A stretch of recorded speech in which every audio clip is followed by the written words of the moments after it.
সংযম সংযম করে মনকে হৃদয়ে নির্বোধ করে চ মূর্ণি দন্তকে উপরি ভাগে ধ্রায় আধায় স্থাপন করে আত্মার প্রাণবায়ুকে অবস্থিত যোগ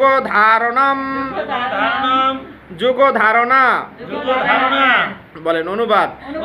হ্যাঁ, ও ইন্দ্রিয় সব কয়টি দ্বার সংযত করে মনকে হৃদয়ে নিবদ্ধ করে এবং মস্তকে উপরিভাগে প্রাণ স্থাপন করে যোগ স্থিত হতে হয়। যোগীরা কি করে? এভাবে তার মনকে স্থাপন করতে হয়, একনিষ্ঠ ভক্তি সহকারে তার মনকে ভগবানের দিকে স্থাপন করতে হয়। এইভাবে সম্ভব নয়, সম্ভব না। হরে কৃষ্ণ।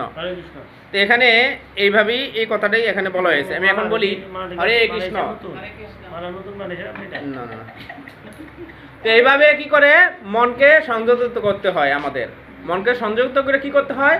কৃষ্ণ সেবা করতে হয়। এখানে বলছে, এখানে পরামর্শ দেওয়া হয়েছে যোগ অভ্যাস করে সর্বোত্তমে ইন্দ্রিয় তৃপ্তির সব কটি দ্বার বন্ধ করতে হবে এবং এই অভ্যাসের ফলে প্রত্যাহার করা এবং বিষয় বাসনা থেকে ইন্দ্রিয়কে সম্পূর্ণ চক্ষু, মন, নাসিকা, জিহ্বা, ত্বক ইন্দ্রিয়, এই জ্ঞানেন্দ্রিয় সম্পূর্ণরূপে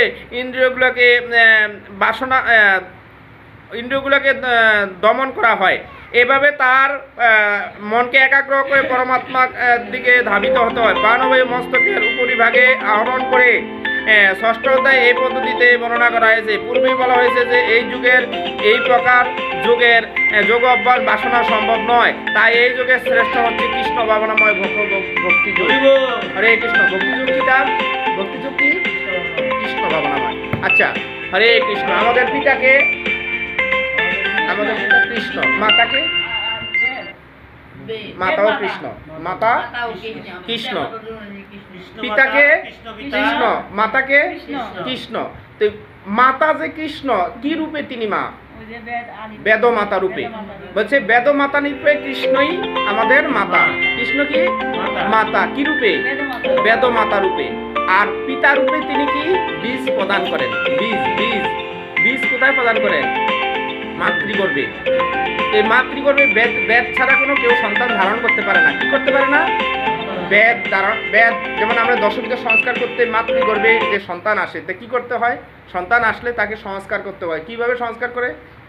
ধরেন এই আমাদের এই সন্তানটাকে যাতে সুস্থ হয়, সুন্দর হয়, এই জন্য কী করতে হয়? নিমের ডাল, তারপরে একটা ভেলা, তারপরে এখানে মণি এগুলি মালা বানাইয়া তাকে গলায় পরায়।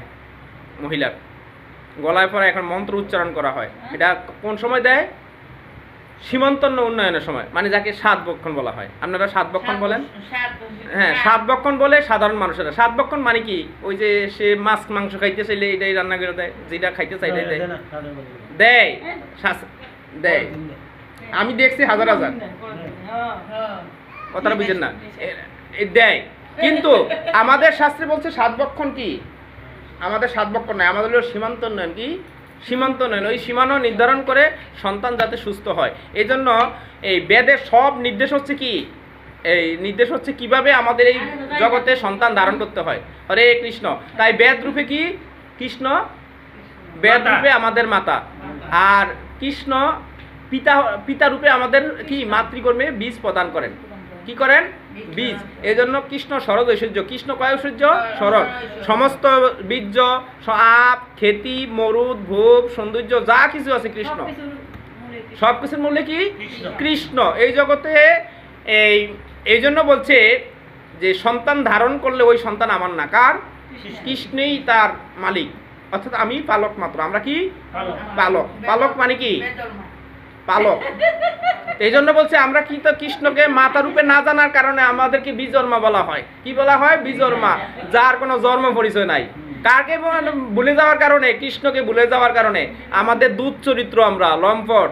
এই জন্য বলছি তোমরা লম্পট, প্রতারক, যারা কৃষ্ণকে ভুলে যায়।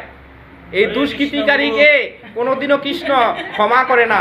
এই জন্য কি করতে হবে? কৃষ্ণ মাতা, কৃষ্ণ পিতা, কৃষ্ণ ধনপান, কৃষ্ণের সংসার করো সারিও না চাল, জীবে দয়া কৃষ্ণ নাম সর্বধর্মসার। কে তোমাকে কবে কি কথা কহিবে, সে কথা ভাবিলে আর কি চলিবে।